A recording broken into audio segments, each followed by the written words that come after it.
की मोहम्मद से वफा तूने तो हम तेरे हैं, की मोहम्मद से वफा तूने तो हम तेरे हैं, ये जहां चीज है क्या लोहो कलम तेरे हैं। सलाम, नमस्ते, सत श्री अकाल। मैं हूं आपके साथ हर्षिता मिश्रा और आप देख रहे हैं टाइम्स मेल। हमारी इस दुनिया में जब से राष्ट्रवाद ने अपना सर उठाया है, तब से ही हर इलाके में बंटवारे की शुरुआत हो गई है। रब की इस सरजमीन पर जब आदम की औलादों ने खुद को अलग अलग नस्ल और इलाके की बुनियाद पर बांट लिया, तो इसका अंजाम क्या होना चाहिए? इसे ही तो कहते हैं राष्ट्रवाद। और यही राष्ट्रवाद पूरी दुनिया में सारे फसाद की जड़ है। वरना मेरा देश और तुम्हारे देश का मतलब क्या है? इसका देश उसके देश का मतलब क्या है? मेरा देश अच्छा और तेरा देश खराब, मेरा देश ताकतवर और तेरा देश कमजोर। जबकि मेरा और तेरा करने वालों को यह समझ नहीं आ रहा है कि इस धरती को ईश्वर अल्लाह रब गॉड ने बनाया है। उस रब ने कोई बाउंड्री नहीं बनाई थी। लकीरों को खींचने का काम तो इंसानों ने किया, और इन लकीरों को खींचने की सबसे बड़ी वजह यही राष्ट्रवाद है। राष्ट्रवाद हमेशा ही एक इंसान को दूसरे इंसान से नफरत सिखाता है। एक ही जमीन के दो हिस्सों पर रहने वाले लोग जब जमीन के लिए मारने और मरने पर तुल जाए, तो इससे बड़ा फितना और फसाद क्या हो सकता है? मगरबी ताकतों ने जहां जहां राष्ट्रवाद के बीज बोए, वहां वहां राष्ट्रवाद के नाम पर आतंक देखने को मिल रहा है। अब हमारे पड़ोसी देश पाकिस्तान और अफगानिस्तान को देख लीजिए। बीते एक महीने से आपस में बंदूकें तान कर बैठे हैं। अंग्रेजों ने भारत पर 200 साल तक राज किया और सब कुछ लूट कर इंग्लैंड ले गए। लेकिन जब भारत में अंग्रेजों के खिलाफ बगावत होने लगी, तब अंग्रेजों ने भारत के भीतर कई संगठन खड़े किए। इन संगठनों ने भारत में धर्म के नाम पर लड़ना शुरू किया, जिसकी आग बंटवारे के बाद भी शांत नहीं हुई। पर अंग्रेजों ने सिर्फ अकेले भारत में ही आग नहीं लगाई, बल्कि अंग्रेजों ने उस अफगानिस्तान में भी आग लगाई जहां वो खुद कभी कब्जा नहीं कर सका। पर अफगानिस्तान और पाकिस्तान को आपस में लड़ाने के लिए अंग्रेजों ने दोनों के बीच बंटवारे की एक ऐसी लकीर खींची जिसका कोई अंत नजर नहीं आ रहा है। अब पाकिस्तान कह रहा है कि वो अफगानिस्तान की ईंट से ईंट बजा देगा। जिस तरह से अफगानिस्तान को पाकिस्तान की तरफ से धमकी मिल रही है, उसे देखकर साफ पता चल रहा है कि पाकिस्तान अपने आका अमेरिका के इशारे पर ही धमकी दे रहा है। पाकिस्तान उस अफगानों को लाल लाल आग दिखा रहा है जिन अफगानों ने बड़े बड़े सुपर पावर को धूल में मिला दिया। दरअसल इन पूरे बवाल की जड़ अमेरिकी राष्ट्रपति जो बाइडेन ही है। ट्रंप की वजह से उनको तालिबान के सामने घुटने टेकने पड़े थे। पर अब जाते जाते बाइडेन ने अफगानिस्तान और पाकिस्तान के बीच में जंग को हवा दी है।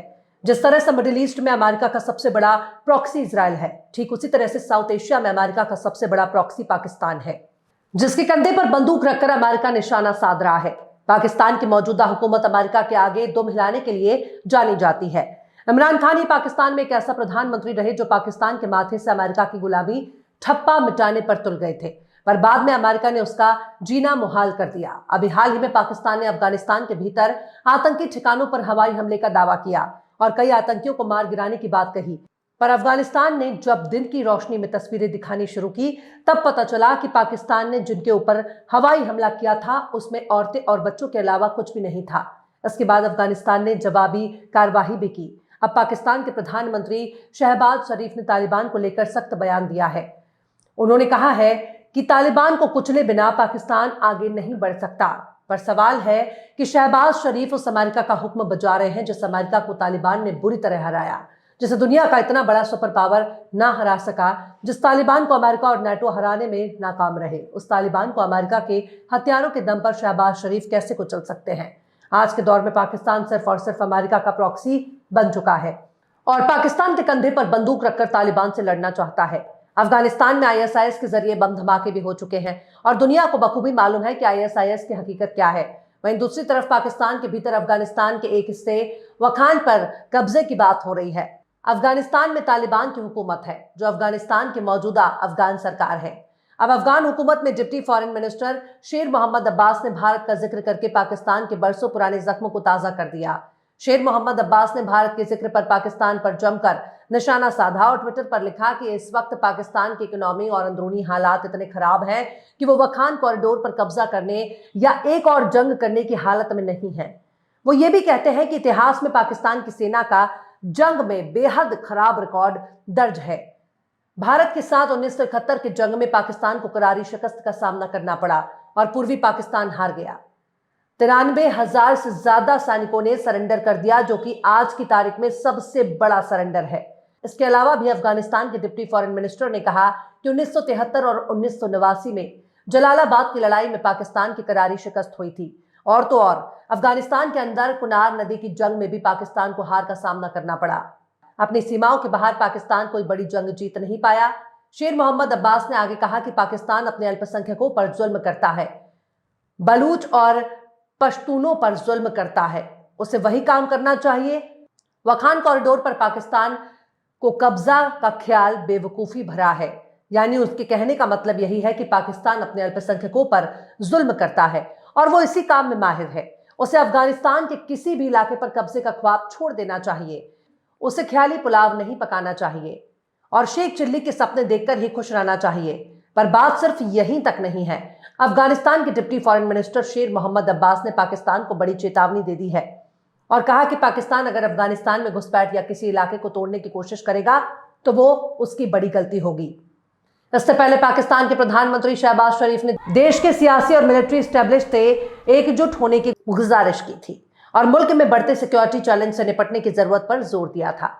खैर, साउथ एशिया में पाकिस्तान अब पूरी तरह से अमेरिका का प्रॉक्सी बनने के लिए बेकरार है। पाकिस्तान में कोई करप्शन किंग है तो कोई करप्शन क्वीन। पाकिस्तान के राजनेताओं के पास हराम की इतनी दौलत मौजूद है कि अगर उस दौलत को इनसे छीन लिया जाए तो पाकिस्तान के विदेशी कर्जे चुकता हो जाएंगे, सारे कर्ज खत्म हो जाएंगे। पर आज के दौर में मियां नवाज शरीफ का खानदान बहुत शरीफ है, इतना शरीफ है कि पाकिस्तान की आवाम दाने दाने के लिए तरस रही है। आवाम को दो वक्त करने वाला नहीं मिल रहा है, पर मियां साहब का खानदान मुफ्त की रोटियां तोड़ रहा है, अमेरिका की बोटियां नोच रहा है। जो पत्रकार इनकी काली करतूत के खिलाफ आवाज बुलंद करते हैं उसे जेल की काल कोठरी में डाल दिया जाता है। ना तो पाकिस्तान में इस्लाम बाकी है और ना ही इस्लाम की बुनियाद। अमेरिका के इशारे पर नाचने वाले पाकिस्तान ने ईरान से भी पंगे ले रखे हैं। भारत के साथ भी उसके रिश्ते बेहद खराब हैं। जब मुफ्त में रोटी तोड़ने को मिल रही है तो इनको आवाम से क्या मतलब। जब इनको अमेरिका की बोटियों पर ही जिंदगी गुजारनी है तो पाकिस्तान को आजाद मुल्क कहने की क्या जरूरत है। इसे सीधे सीधे अमेरिकन स्टेट क्यों नहीं घोषित किया जाना चाहिए। पर हराम की कमाई से हलाल की बोटियां नहीं मिलती। जिसने ईमान ही अमेरिका के कदमों में गिरवी रख दिया उसे दीने मोहम्मदी का क्या सरोकार। बहरहाल चलते चलते आखिर में अल्लामा इकबाल ने भी क्या खूब फरमाया है, चाहते सब हैं कि हो ओजे सुरैया पे मुकीम। चाहते सब हैं कि हो ओजे सुरैया पे मुकीम, पहले वैसा कोई पैदा तो करे कल्बे सलीम। फिलहाल इस खबर में बस इतना ही। इस खबर को आप हमारे साथी शम्स तबरेज की कलम से सुन रहे थे। आपको कैसा लगा कमेंट बॉक्स में जरूर बताइए। वीडियो पसंद आए तो लाइक करें। हमारे यूट्यूब के वीडियो लिंक को फेसबुक, ट्विटर, व्हाट्सएप पर अपने रिश्तेदार, यार, दोस्तों को भी शेयर करें और बेबाक, निष्पक्ष, स्वतंत्र पत्रकारिता को सपोर्ट करने के लिए आप हमारे चैनल टाइम्स मेल को जरूर से सब्सक्राइब करें और हाँ, बेल आइकन की घंटी वाली बटन भी आप जरूर से दबा दें ताकि आपको हमारे आने वाले नए वीडियो की नोटिफिकेशन फौरन ही मिल जाए। फिर मिलता है किसी और वीडियो में एक नई खबर के साथ। हर्षिता मिश्रा को दीजिए इजाजत। जय हिंद। अगर अभी तक आपने हमारे चैनल टाइम्स मेल को सब्सक्राइब नहीं किया है तो जल्दी से सब्सक्राइब कर दें और बेल आइकन भी प्रेस कर दें।